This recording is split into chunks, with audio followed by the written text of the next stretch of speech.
Yemen has been plagued by civil war for the past 2 years. Sky News explains who is fighting who and why. What's happening in Yemen? Yemen is racked with a devastating civil war and massive humanitarian crisis. UNICEF recently reported that a child dies every 10 minutes in Yemen.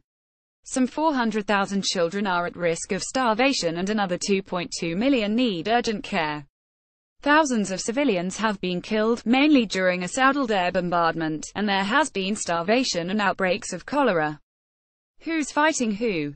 Houthi rebels backed by Iran have taken much of the north of Yemen and the capital Sana'a, and are battling government forces holding out in pockets of the country and the southern city of Aden. Government forces are backed by a Saudi coalition which is supplied by British arms companies and advised on targeting by the British military. Its air campaign has done enormous damage to civilians and civilian infrastructure, but failed to dislodge the Houthis. Image Ali Abdullah Saleh ruled from 1990 until the Arab Spring uprising. Who was Ali Abdullah Saleh? In the words of one commentator on Twitter, the former president was the Tony Montana of Yemeni politics. He was a political gambler and a survivor who ruled by playing one faction off against another. He is thought to have looted billions from the country in his time in office. He said ruling Yemen was like dancing on the heads of snakes. He managed to do so for more than 3 decades, but in the end ran out of luck. Forced out of office under international pressure in the wake of the Arab Spring, he threw in his lot with Houthi rebels who he had spent years fighting against while president.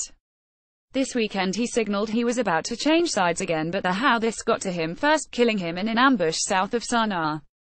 Image Yemen is situated just south of Saudi Arabia. What does his death mean? If Saleh had deserted the Houthis and switched to the Saudi-backed government, he might have offered a chance of brokering a settlement between the two. His manipulative brand of politics may well have been one of the factors behind his country's disintegration into war, but he also had the skills to weave alliances. His death removes a key figure and dealmaker from Yemeni politics. It is also likely to be followed by retaliatory action by Saudi Arabia. Increased airstrikes are almost certain, but there is also the greater likelihood of ground forces being deployed by the Saudi coalition for the first time. Image A malnourished Yemeni child receives treatment at a hospital in the capital Sana'a. What are the prospects for peace?